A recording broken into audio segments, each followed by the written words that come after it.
All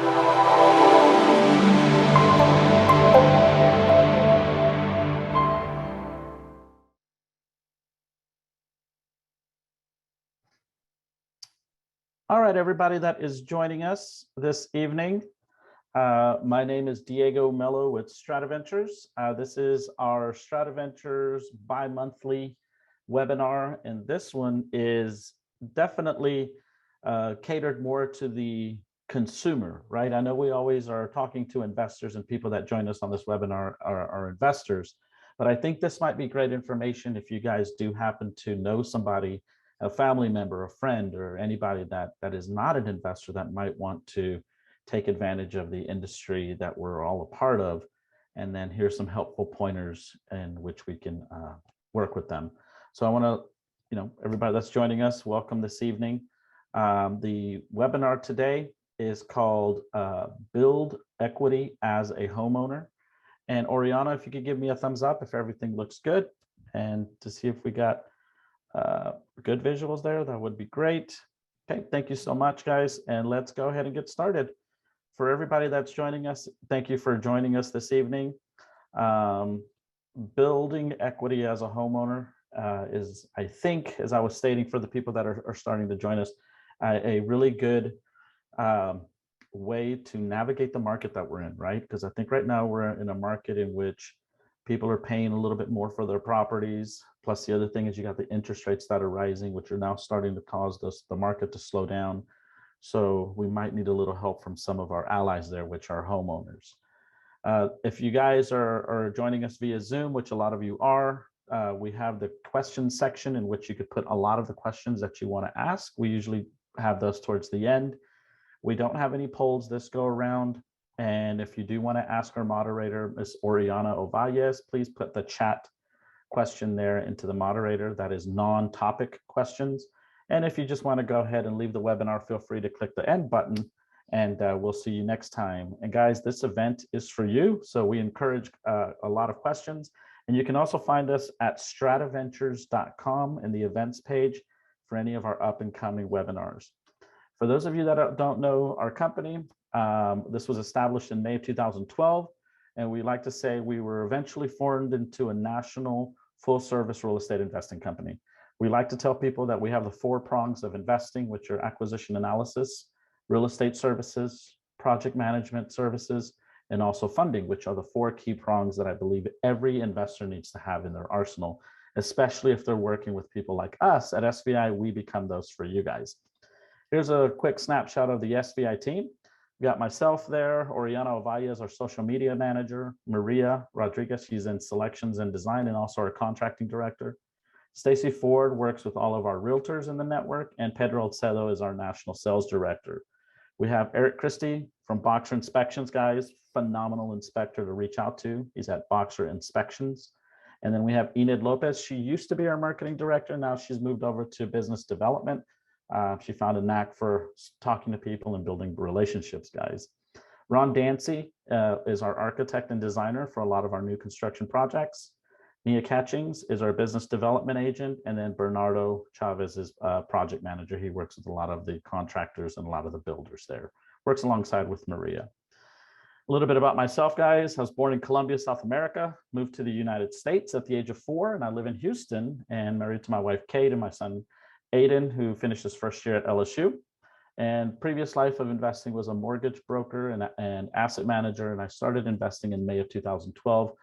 And founded the StratiVentures company back in 2012. In 2014 is when I created the current SVI platform, because it took 2 years of finding out what kind of risk there was in this industry. So basically took apart the engine and put back the engine with a lower risk capacity. June of 2020, we launched our national platform, and now we're in over 27 states with over 2,300 members and growing. And we like to tell everybody that our motto is, it's a win-win or we don't do it. To me, that cultivates a value of risk. If you're constantly working with the same people in every transaction, everybody understands each other, and that really, does minimize the risk. For people that are new, that are joining us, that are not investors, you might be homeowners or wanting to know more information, please join us at strataventures.com. We'd love to work with you. But if you want to know what the identity of an investor is, guys, this is what we say at StratiVentures. An investor analyzes, acts, invests, and makes profit with one word in mind, and that word, guys, is risk. Investors are always analyzing properties themselves. They really should be working with quality realtors to help them understand the market data. When we say acting, we talk about them working with contractors. You always see these do-it-yourself shows for all the homeowners that are joining us. Don't do this yourself, right? You're addressing risk, right? You're bringing that lack of knowledge, maybe that excitement, maybe that over emotional state of being towards your project, and then you'll start to over rehab, right? You'll start to over invest, and then you find out, guess what? We've spent too much. Now we're over leveraged. Now we're in a negative equity position, guys. So that, again, even with investors and homeowners, you see that the same definition still does filter out risk. So today we're going to learn a couple things about, as a homeowner, how you can quickly build equity from your first purchase. So let's all think about this. There is a home buyer shortage, right? People have told me, Diego, no, there's constant buyers everywhere. We just have a lack of inventory. Well, no, guys, we're actually starting to move more into a predominant renters environment.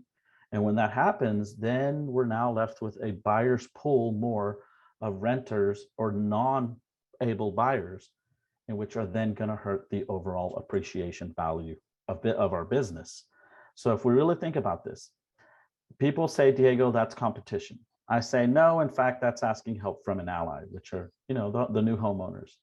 If we start to lose our pool of buyers in America, we will be causing serious damage to our industry. Having a larger renter population is okay, but if that's all we have, guys, we all know that sales drive appreciation and passive investments don't. In fact, the majority of the passive investors do not care about one thing. And guys, you guessed it, it's called appreciation. So that can create a tax increase base with other factors, not just because of appreciation. That means how else are we supposed to be paying taxes unless something else happens to get created, right? And property taxes being the #1 item for payment, for example, here in Texas, we really don't want to imagine what they're going to come up with, right? So it's better to help our fellow people become homeowners, but actually buying to help the market continue what it's doing in a healthy way, not in an overinflated value.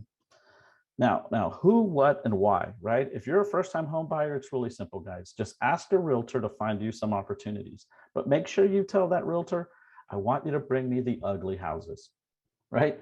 And they're going to know exactly what you're talking about, because a realtor is looking for that property that's ready to sell, already renovated. It's going to be on the market for the least amount of time. It's going to get the most money. But they also come across properties that people that are selling them don't want to work with investors, because we have to make a lower offer than what you guys can do. Now, here's where it becomes very important. You have to know your limitations, because there's a small margin and there's a small window for you guys to take advantage of. So let's talk about this. An active investor, we as active investors, right? Buyers, flippers, have to be at 70% or below of the after repaired value, because we need room for the purchase, the repairs, the cost of money, and obviously to make profit. Passive investors, which are renters, people that are looking to rent properties or to buy properties as landlords to rent them, they can actually go to about 80% or less, because they need room for the purchase, the repairs, and their long-term loan money. And what we're talking about renting or investment property rates going higher and higher and higher, we need to have more equity, guys, because we're going to be paying more leverage cost than actual buy down, right? Than actual equity. Remember, appreciation doesn't happen if we don't have a sales market, guys. New home buyers, well, you guys guessed it. You could be at 100% or below because you don't need anything, right? That's why people buy properties at 100% of retail, but rates are going up. So you have to start thinking, how do you offset that? Well, that's why you guys need to start thinking about how do you build that equity. So let's see about how we're going to take action, okay? First, let's talk about how you're going to pay for these home renovations, right? You found a house, your realtor brought you a property, maybe not the house you want right now, but it's the house that you need to start building equity. Your average homeowner in the US is about 5 to 7 years. You're never going to get enough equity paying a property down in 5 to 7 years. So you should build equity going in. There's home repair loans, which is called the FHA 203K loan. We're going to specifically talk about that one today. You have unsecured personal loans that you can take out, guys. Home equity lines of credit if you already an existing homeowner and looking to do that. And cash out refinances, guys. These are many different ways to do home renovation projects. But for first-time home buyers, the FHA loan 203K is probably the perfect loan for you because it's going to encompass in one payment the renovation and the mortgage. Now, what general eligible and loan features, are included? You got to have at least a 620 FICO score. Non-first-time home buyers are also eligible. So just because you've bought a property before, but you're moving into a new property because you have to make it your primary residence, you still qualify for this. You can also finance up to 6 months of the payments during the renovation, and your max loans are at 96.5% of the after improved value. We as active investors, guys, we go up to 75 or 80% pushing the needle. You as new homeowners, new first-time homeowners building equity, you can go up to 96.5% of the way. That's a lot of room. Think about it. That's that margin that you got there. And your max, some restrictions also might apply, which have to do with the type of renovation that's going to happen, who's going to do it, and who's going to overall govern that. So let's find out a little bit about that. Now, how does this work? Well, while the requirements for borrowing for a regular FHA loan are the same, and the 203K loans are the same, we have to look at the appraisal in a different manner. If you're going to apply for a non-renovation FHA loan, you're at 96.5% of what the retail value is, right? So you're already maxing it out. But if you're looking at buying a property that's as is condition is way less than 96.5% of what it could be worth renovated, then we're going to need to then get an appraisal, which is going to give us the after improved value from repairs. That appraised number is what the lender is going to start off with, and then start to figure out what kind of renovation budgets you're going to be able to work with. The final loan amount is derived from the after repaired value. The property closes in escrow and it's as is condition with no upfront money, guys. No upfront money. Think about that. Investors would love that. But with you as primary homeowners doing this, you're in a good position. And the lender has a list of planned repairs that you yourself cannot drum up. You have to get that by a qualified or certified contractor that more than likely you're going to have to work with the lender approved inspector.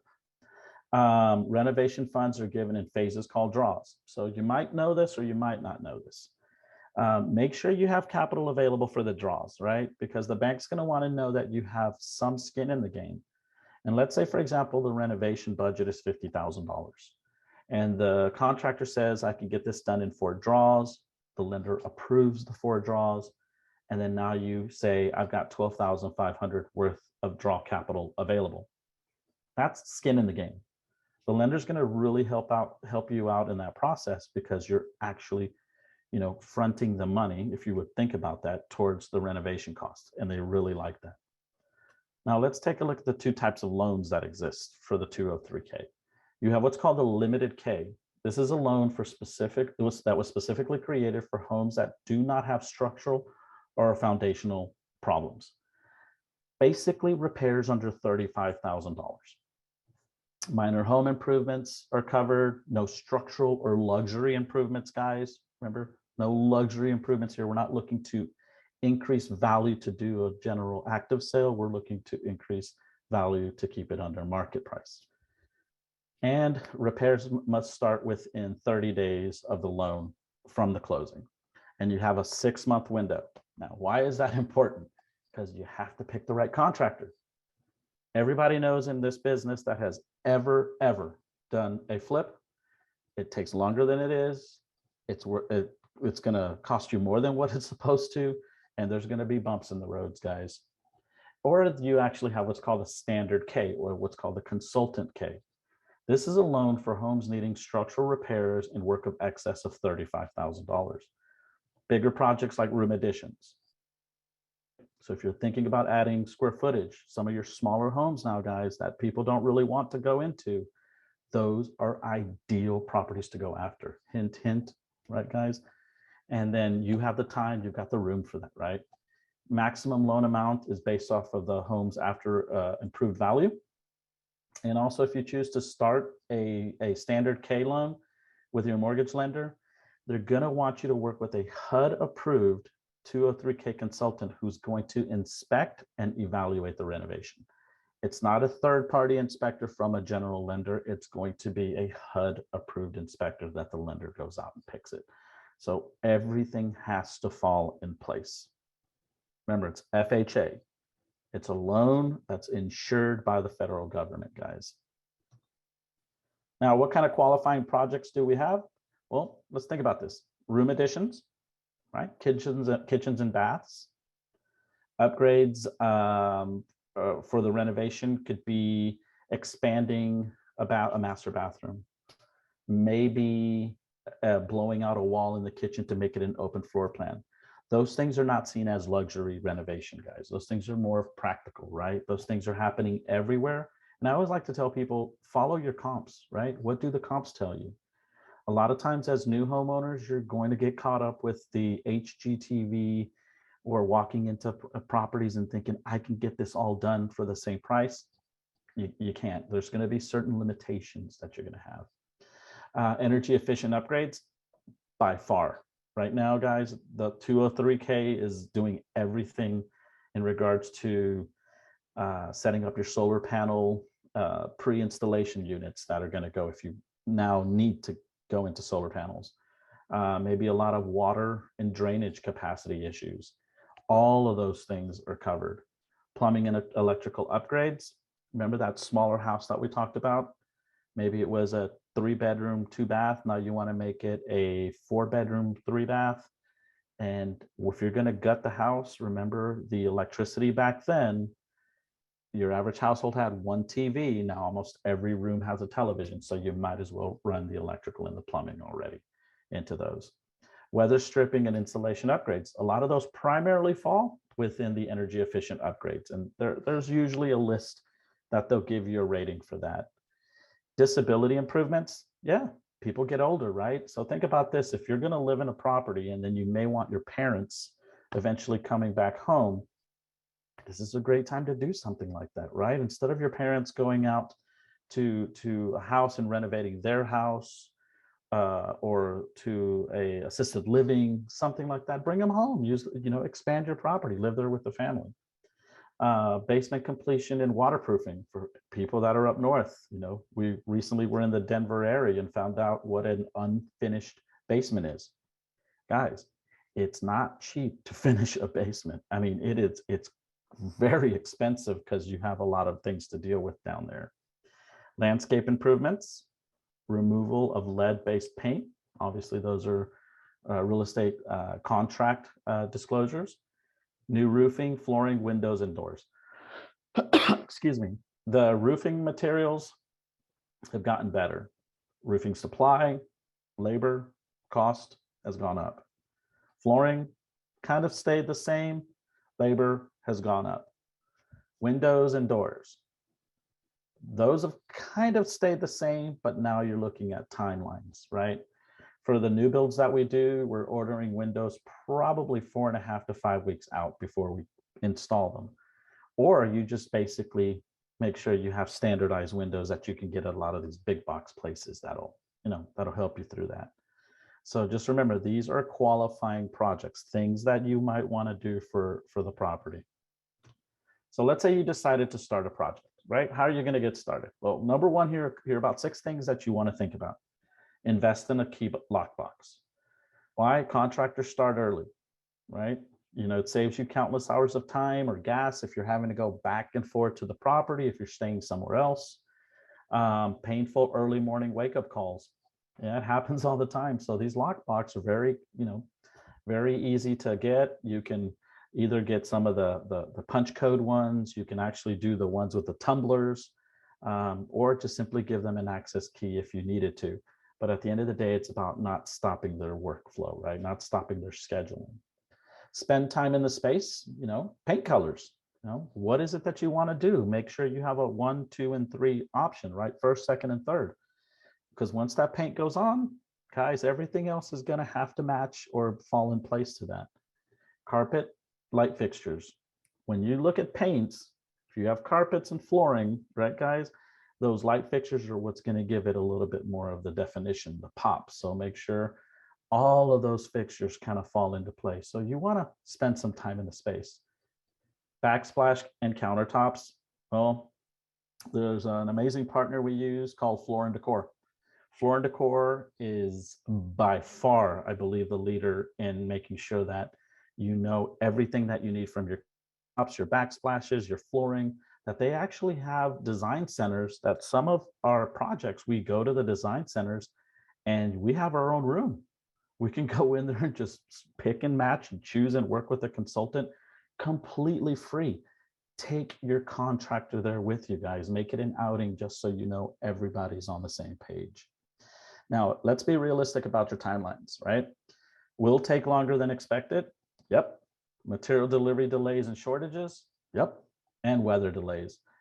Usually on the home renovation, you're not doing a lot to the outside, so weather delays might not be a factor.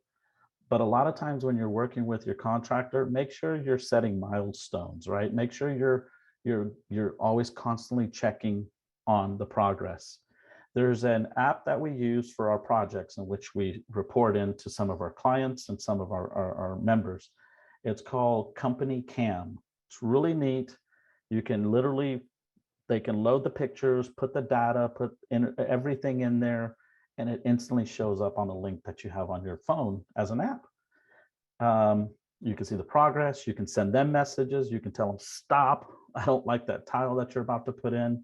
And it really helps, log and categorize everything. Expect the unexpected, right? Homes hold secrets, so get your home inspected. That's why we have Eric Christie at Boxer Inspections. When we go out and talk to him, he gives us the inspector opinion. We buy the inspection. We have to make sure that he is still working with compliant, all the compliance factors and things like that can help us, really understand what we're talking about, what we're getting into. And get additional insurance coverage, because people are going to be on your property. There are things that are going to happen, right? And also check your refinance market, because the rates are changing so much. You got to know to scale back sometimes on that cost that you were planning on doing, because you might overshoot your mortgage payment, because you're still going to be governed through a debt to income ratio. One other thing definitely here, I think, when you expect the unexpected, that I like to tell people is that when you're going in to do a renovation, try to be very careful with limiting your change orders. Those change orders are going to hurt, because at the end of the day, if a contractor decides to move forward and then you want to make a change order, it's not like they could just take it out. They've already spent money for that. So that change order is going to be an added cost, not a replacement cost, but an added cost to your budget. And I have seen budgets go over 15 to 20% just on change orders. So guys, spend time in the space, make sure you're looking at what you need, and limit the change orders. Interview multiple contractors. That's a plus, right? Get 3 contractor bids. Your contractor bids are so important because you get to see the high, the medium, and the low. Okay. The other thing is to find out is, how are they structured, right? How do they work as a company? Is it, are you meeting the general contractor and then a foreman or an actual project manager? Or are you meeting the general contractor who's also the painter, the sheetrock guy, the cornice, everything? Be very careful, because a lot of times these guys will take on all the roles to save money. So you got to be very careful with that. They might give you the lowest price, and that's what they're doing. But at the end of the day, what's going to happen there is he can't be a jack of all trades, guys. Ask the right questions and get references. When I tell people what are the right questions, is what does your gut feeling tell you? If you have crazy, insane questions that you feel you have to ask, and you're too scared to ask them, try to get somebody else to ask those questions. And if you have a contractor that's not willing to ask those questions or gets upset because you're asking questions, don't work with that contractor. So highly recommend asking questions, and most of all, get those references and follow up. Ask to review any kind of contracts and documents. For those of you that are joining us, I bet if you've ever remodeled a house, you've probably started renovation work without signing anything. That's dangerous. So make sure they're using contracts, make sure they're using documents, lien waivers, insurance indemnification items, things that protect them, because those things are also going to protect you. And then if you were to say, what am I going to start with? Start with your kitchen, right? Renovate the kitchen first.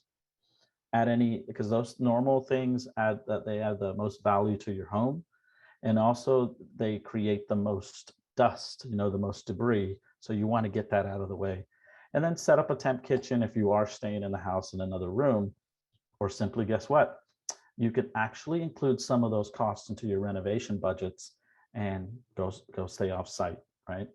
Your average contractor says for every $10,000 worth of work, you might have 1 week's worth of 1 week's worth of work labor that's actually going to be done. That it's always going to be different, right? It's going to be different wherever you go. So remember these 6 things here. Now, key items that are going to add value in when you're going to say, should I or shouldn't I replace these? So let's think about this. Garage door replacements, you're going to recoup about 93% of that cost. Manufactured stone veneer, about 91%. Minor kitchen remodels, about 71%. Siding, whether it's fiber cement, hardy board, about 68%. Vinyl, about 67%.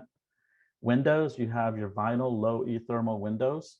Those are around 67% of cost recoup. And then wood around 66%. Now the wood obviously is going to go into more drier areas because wood can definitely take a bigger, it can get damaged if it was here, for example, in the Gulf part of the United States. And deck additions, I was surprised, right? Outdoor features are going to give you good recoup, except your pool. If anybody can guess, what would you say the recoup value of a pool is? It's around 23%. You got to want it, right? You really got to want that. So, and by the way, feel free, guys, if you have any questions, feel free to put those into the Q&A section of the presentation. I'm sorry, of the Zoom. Now, let's consider some renovation price points. When we talk about low renovations, we're talking about $15,000 to $40,000. That's basically cosmetic work like painting, landscaping, trim, molding, flooring, stock cabinetry, inexpensive appliance packages and countertops, right? Mid-level, now we're getting into the fit and the finish here, right, guys? A little bit more trim level. Above average materials and appliances, full bathroom and kitchen remodels, new light fixtures, exterior finishes, hardwood flooring, tile selections, and possible mechanicals. Those possible mechanicals, guys, I like to call them, they're not possible mechanicals, they are definite mechanicals. Your 5 big ticket items are the ones that are always going to either inflate your budget, homeowner wise, or hurt your budget if you're thinking about renovating to sell as a flip. You have electrical, plumbing, foundation, roof, and HVAC. Those are 5, we call the 5 big ticket items. Always address them and inspect them, no matter if you think that's a brand new AC unit, guys. Always make sure you cover that. On your high renovation side, guys, your higher end materials and appliances, custom cabinetry with built-ins, custom closets, structural and foundation repair, layout changes, HVAC, roof replacements, basement or attic conversions to living space, and professional interior design. When you start to hit the higher level trim, right, the higher level renovation, you've got to make sure that you're in a market in which you're going to recoup the majority of that by building equity, right, by appreciation. And that comes with supply and demand. So you got to start thinking, is it worth me putting 100 grand into this property, knowing that I'm in an area with bad schools, right? Uh, B, C type of retail. What other market indicators? Marital status ratios. There's more single people than married people, because we all know high marital ratios draw more retail, and more retail draws more desirability. So you got to look at those factors too, so you don't over rehab. Now here's a quick snapshot here. Is home renovation cost by size, let's say for 2021. 1,000 square foot was around 15 to 60,000, average cost around 20,000. And you go down to, let's say, a 2,000 square foot home was 28,000 to 115, with about 50,000 worth of renovation cost. Then obviously you get to the higher level square footages of 300,000, 3,000 or greater. You're looking at about 75,000 as the average cost. Those are numbers that statistically encompass the 6 things that I presented here in this here, which was garage doors, manufactured stone veneer, kitchen remodel, siding, windows, and an exterior sizzle feature. That's why if you went all out on the full cost of renovation for all of these, you would be changing a lot more things. But remember, you're living in this house, you're building equity because you bought the property at a lower price because it wasn't renovated. So if you're a new homeowner, it's very easy to find these types of properties, guys. Check with your realtor, right? Let them know that you're looking for something called a pocket listing if they had it. Or simply, guys, I'm going to tell you this, and a lot of our members hate when I say this, is you can go out there and knock on doors, right? The homeowners that are coming in now to certain areas, guess what they're doing? They are actually sending letters to other sellers saying, I want to buy your house. And because they want to move into that house, that seller now has created a buyer's frenzy. Don't, because now they're going the opposite direction in which they need to be buying over here. So think about that. Let's see here. If we have any questions, let's think I got all the way down to the presentation there. I know this was a very unique one for new home buyers, and we want to invite everybody to join us for our one-on-ones if you have questions, because we do work with new homeowners, guys. We do want to plant that seed. Eventually you buy your first house with equity, and then you want to go into the world of real estate investing. Good to get a taste first with your independent property, right? The one you're going to live in, and always know there's a team there to support you. So if you would like to have a chat with us, feel free. Ask us about our new product that we launched called The Basics. It's great for new investors, realtors, and those of you that we might have some wholesalers on board in the audience. Feel free to ask us about that. I think you're going to definitely be impressed. We can have our free one-on-one sessions at strataventures.com. There is a link that you can click. If you go to my name, it'll have you go to a Calendly. When it goes to the Calendly, it has the available time slots that you can go ahead and request. And we can talk about investing for beginners, renovations, new builds, rentals, or co-living models, even private money lending. So with that, I really want to thank everybody that's joined us for the webinar. If you want to like and subscribe, feel free to reach out to our social media platforms. Oriana Ovalles, who's our social media director and the moderator this evening, does an amazing job getting all the content out there. Facebook, Instagram, YouTube, send us an email, give us a call. And for realtors, we do our monthly Realtor Advantage training at Quest IRA. And for those of you that are in the Houston area, tomorrow at Quest, Oriana, if there's a way to put the address into the chat for everybody, or go to our landing page, or sorry, our webpage, strataventures.com, register for the Quest IRA StratiVentures Realtor Advantage training. It's from 10 a.m. in the morning to 1 o'clock in the afternoon. If you're a realtor who's thinking about investing, or maybe preparing yourself with these types of tidbits for new homeowners to help them find properties, this is the training for you. It's free. It's sponsored. We have two key sponsors there, and they're going to present their companies also. We're also in partnership with the Wealth Club. So for everybody that joined us this evening, I want to thank you for your time. 2 weeks from now, we're going to have another one of our webinars that you can find us on strataventures.com. So everybody have yourself a good evening, and thank you so much. We appreciate you guys joining us every time, and we love having you guys as an audience. Thanks, everybody.